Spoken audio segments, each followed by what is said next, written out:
Hello. It has been a while since I've recorded a video, and I honestly feel like I'm late to the party, but I did want to talk about some of my favorite books that I read in 2025. This is one of my favorite videos to make. It's also one of my favorite videos to watch. And yeah, I have a top three. I have a few honorable mentions, and then I'll mention a few that I didn't like. So I'll just hop right in. First up, I have the Jason Rich trilogy. This is a legal thriller by Robert Bailey, and the first book in the series is Rich Blood. The second book is Rich Waters, and the third book is Rich Justice. This series was so good. I absolutely devoured it. We're following our main character, Jason Rich. He is an alcoholic. He is struggling with his sobriety, and in the first book he is just gotten out of rehab. His sister calls him and she says, bro, I've been accused of murdering my husband. I need you to come represent me. Meanwhile, him and his sister have a very toxic relationship. They have a strained relationship, and he is also an accident lawyer. Like, he doesn't practice criminal law. So you're following him with the stress of the relationship with his sister, practicing an area of law he doesn't deal with, all while he's just trying to not take a drink. And so that's the first book. When I remember where I was when I read the ending of the first book, I was in the car and I was verbally like, oh my gosh, because there's like a twist, as in all thrillers, there's always a twist, right? But then there's like another twist that's like so unexpected. And the ending of this first one was so good. And then in the second one, we have Jason, for certain reasons, being forced to take on another criminal case, and the drama continues. This one is more action packed. There's like a lot more action in this one that I really, really loved. You also get more into like his love life and relationships. And yeah, this was also very, very good. And then in the third book, Rich Justice, Jason finds himself in the defendant chair. So he is now having to represent himself. There is more action packed. There's shootouts. There, people are dying. Like, it's, and then the twist in this one, I really didn't see coming. But yes, it's very, very good. I would say, even though it is a legal thriller, like, it's not bogged down in like legal language or anything like that. Like, you have the criminal cases that are going on in each book, but it's not so much where you would get bored. Like, and you also have like the drama of Jason's life. So yes, I devoured these books back to back. Would highly recommend. Next up, I have a favorite of many, and that is East of Eden by John Steinbeck. This book is a play on the biblical Adam and Eve and Cain and Abel stories. So, and you're following, the book jacket says you're following the two families, the Hamiltons and the Trask, but in my opinion, you're mostly following the Trask family, or at least that was the storyline I cared more about when I was reading this. It's a multi-generational story, which is also really, really good, and which I really, really love. But I don't even know, like, how do you like dive into this? It was just so good. Like, Steinbeck's reinterpretation of those biblical stories and how he modernizes them was very, very good. Even though I think this book is taking place in like the 50s, or it was published in the 50s, probably taking place before then. Anyway, obviously not taking place in biblical times. But what I really loved about this book was, I really love what he did with our Eve character, because in the Bible, to me, Eve it comes off as like naive. She's tricked by the serpent into, taking the apple from the tree of life, and she she doesn't know better, but in the book, it's like he makes her like encapsulate the serpent. Like she is evil, she's conniving, and it's no reason, like she's just crazy. Like like she has good parents, she has a good upbringing, but even from a young age, she shows that sinister, she's just sinister, like, and she's selfish. And yeah, her character was, I love what he did with her character. I also love what he did with our Cain and Abel interpretation. If I'm remembering correctly, Cain murders his brother Abel. I believe they both bring offerings to God. I think Cain brings like vegetables or crops or something, and then Abel brings like a lamb, and God likes the lamb and he's jealous, and so he murders his brother. And so I loved what Steinbeck did with that kind of theme in the book, because it's not necessarily like a literal murder necessarily. It's more how our actions can lead to certain events coming about, and also how someone can be living, but they can be alive but not truly living. And so I loved his interpretation of that. I also loved how we have how parents will say like, well, when I'm a parent, I'm not gonna be like my parents were, but they just unknowingly just become that, even if they don't mean to, because they just want, they want the best, what they feel is the best, but they're like placing their own internal feelings of shortcomings on their kids. And we see that in the book too. And we see that from generation to generation, and how history kind of repeats itself a little bit in certain ways. Very, very, very good. Highly recommend. This book also, it takes place in California, and there are some beautiful like descriptions of like the landscape, if you care about that type of thing. But if you don't, it's not too much. But yes, I want to read more from Steinbeck. This is the first Steinbeck. Not true. I read Steinbeck in school, but you know how it is when you read things for school. You're just trying to get the assignment done. But this is my first time like leisurely reading Steinbeck. So, but I do have a few more, and I would like to read. I have Grapes of Wrath, The Red Pony, The Pearl. Yeah, I have a few others that I'd like to get to, especially after reading this. So my top favorite book of 2025 was Invisible Man by Ralph Ellison. This was my first time reading a Ralph Ellison book. This is my first time reading Invisible Man, and honestly didn't think it was gonna be my favorite book of the year, but it was just one of those books that I just kept thinking about after I read it. And I was like, I think that's my favorite book. I just can't stop thinking about it. But in this, the book starts out with our nameless black male character, and he's in like the basement of this house, and you're wondering like, what is he doing there? How did he get there?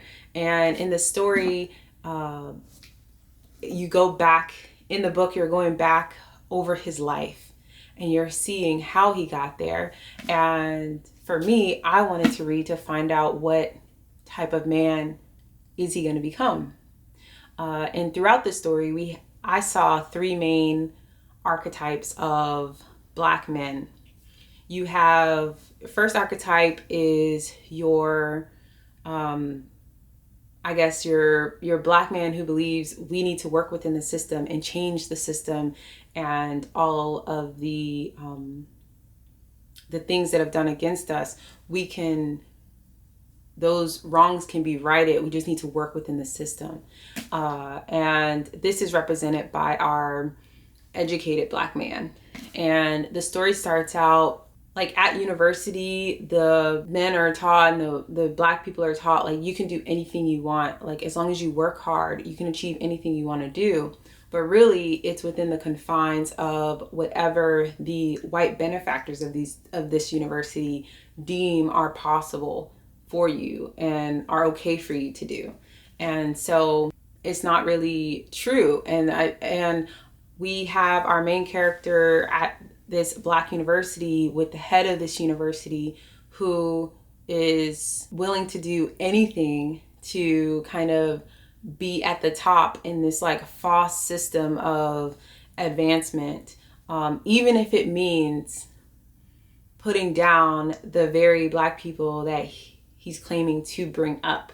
And so essentially he is knowingly a puppet for what the oppressive white man wants in the book.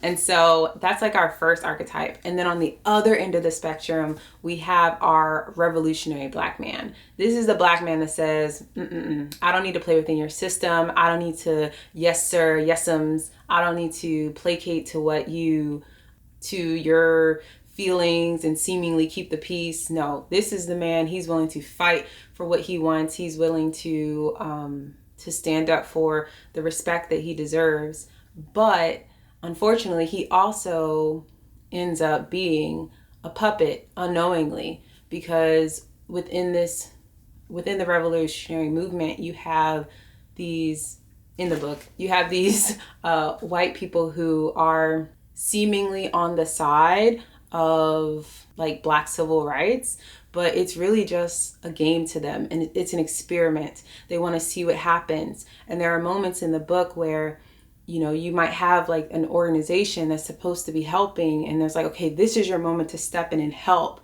But they're like, oh no, let's just sit back and see what happens. But it's more like I said, it's like an experiment. Like they just want to see what happens. They're not really trying to make change. Then our third archetype is your crazy Black man. This is the Black man who, he doesn't have the energy to fight. He's been so beat down by the world that he just doesn't have it in him, but he also doesn't have it in him to fake it. He can't be like the educated Black man and placate to the feelings and say what the white man wants to hear. And so he just goes crazy because this is the society he's living in, but it's just, he can't do it. And so I think this archetype says some of the most honest things. Like you have the educated Black man archetype who, he says lies, but they're deemed as truth. And then our crazy Black man will say the truth, but it's seen as nonsense, but it's actually more true than the more prestigious character, if that makes sense. And so like this book was so good, and I was reading to find out, okay, what type of man is our main character gonna become?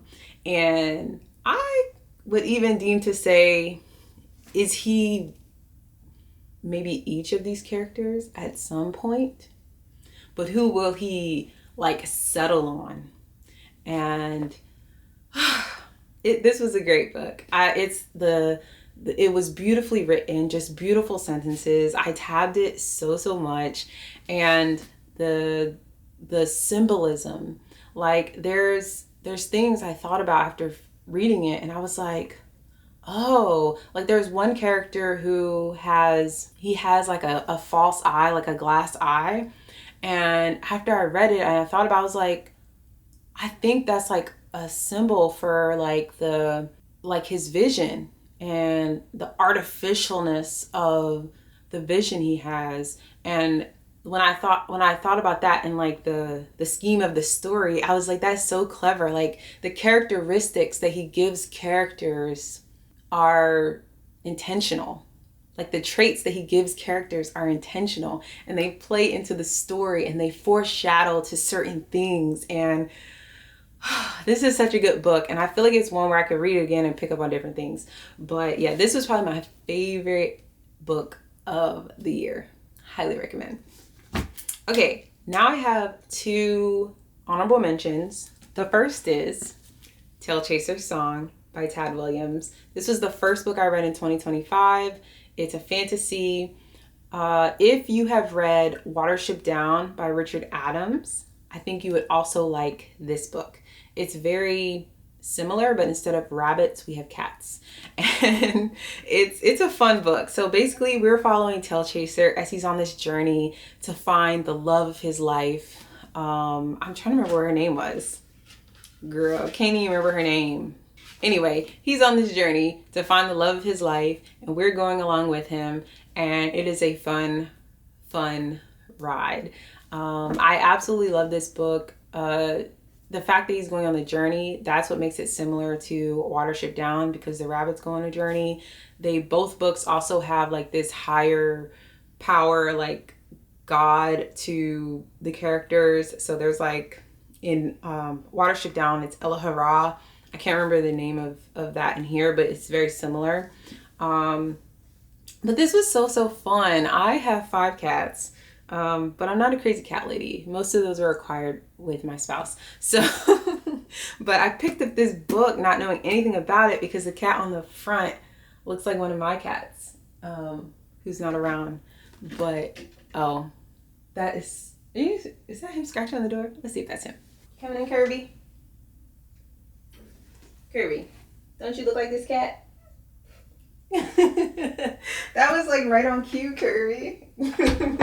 But like I was saying, I picked up this book because of the cover, and I was not disappointed. It was a really fun book. The characters, like, it was hard to, my dog's barking. It was hard to take it seriously at first because the names of the characters, like we have Tailchaser, we have Fencewalker, we have Quick Pounce, we have like just the names of the characters are hilarious to me.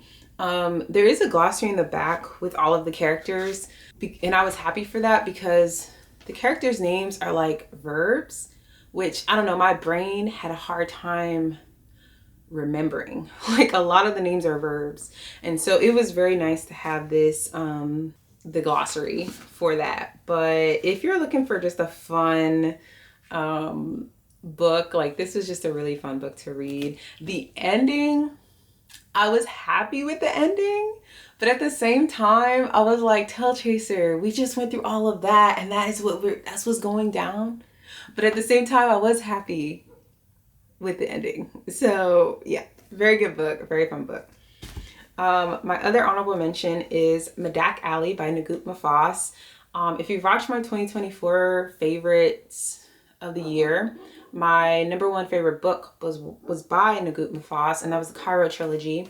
This is in the same vein as the Cairo trilogy, but very condensed. If you can tell, it's not a very long book. In this, we are seeing life in Cairo. This book also takes place in Cairo, and it's a tragic love story. If I had to sum it up, you see what love makes men do, and the short-sightedness of men, and how some women can be very conniving unintentionally. But yeah, like the ending of this is so tragic, but it has like similar themes as the Cairo trilogy, in that I believe that the Islamic religion is a character in and of itself in this, just like the Cairo trilogy. I feel like that impacts the actions of so many of the characters, which is why like this was also made into a movie, but it's like taking place in like Spanish culture, and instead of like the Islamic religion, you have like the Catholic religion. But for me, I couldn't even finish the movie because it doesn't translate well. It doesn't have the same type of, I don't know, it just doesn't have the same type of meaning. Like our female character in this, like if she's like standing by the window uncovered or something, like it doesn't translate the same, just like a girl flirting from the window like it was in the movie, because that's such a big statement in and of itself in this type of culture where they're supposed to be covered from the public at all times, kind of thing. So anywho, but there is a movie if you're interested. But yes, this is very much in the vein of the Cairo trilogy. I think if you don't want to dive into that, because it is, it's 3 books. If you just want like an abbreviated version, This is very much in that same vein. You are seeing things happen over time, but I still think his magnum opus is the Chiron trilogy. But this was still pretty good, beautifully written, but not quite as like lyrical as the Chiron trilogy, but still good. That's why it's getting an honorable mention. All right, now for the 2 books that I did not like and I do not own. I have since given them away. That's how much I didn't like them. First was I Who Have Never Known Men. I think the author is Jacqueline something. I'll put it on the screen.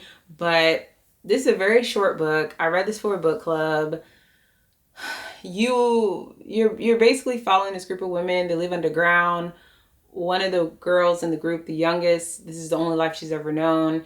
But then one day the gate is, they're in prison. The gate's left open and they're able to go above ground. And you're following their journey. I didn't like this book. I don't necessarily need books with a happy ending. I don't need books with, I'm even happy with an open-ended ending, but I need an ending. Like, I read this and I was like, well, I didn't get any answers. Like, why do people like this book so much?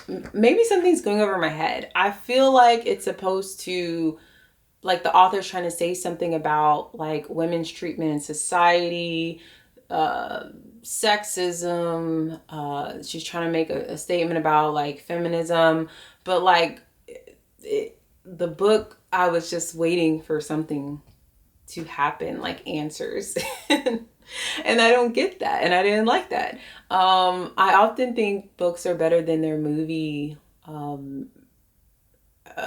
than movies based off of them, but I feel like maybe this book would be better as a movie. Maybe I'd feel the angst more, like, but it's just not, yeah, it wasn't there for me. I don't, and I know this is some people, like, some people put this on like their favorite books, but not for me. The other book that I really didn't like was The Other Black Girl. This book was written by a Black author, but when I was reading it, it was giving a book written about Black people by a non-Black person. Like, there were just moments in the book where I was like, and I mean, all Black people are not the same. We're not a monolith. Like, we can be different, but I was like, we don't do that. Like, I just had moments I was reading it, I was like, we don't do that. Like, where they do that? They don't do what? Yeah, so that kind of took away for me in the book. Also, this has like, so basically you're following this Black girl. She's the only Black girl working at her office in corporate America. And then this other Black girl comes to work there. And she's like, oh yeah, another Black person. And you're reading and you're like, is this other Black girl a friend or a foe? And so, you know, you're reading along in the story and you're going to find out.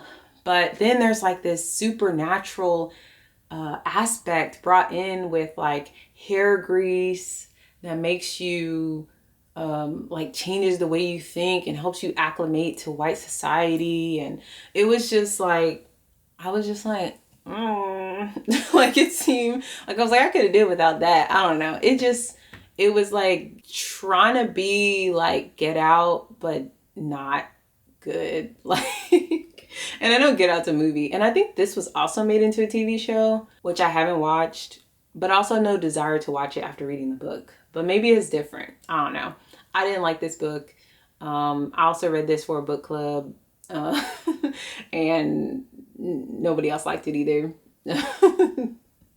So that's it. Those are my favorite books of 2025. Some of my least favorites, some honorable mentions. Yeah, it was really, really fun to come back and talk to you about what I've been up to. Even though I haven't been making videos, I have been reading. I haven't always been completing books, but I have been reading. And yeah, this was fun. I hope you enjoyed it. I'd love to know what you liked. If you read any of these books, I'd love to chat with you about it in the comments. And I'll see you in my next video. Bye.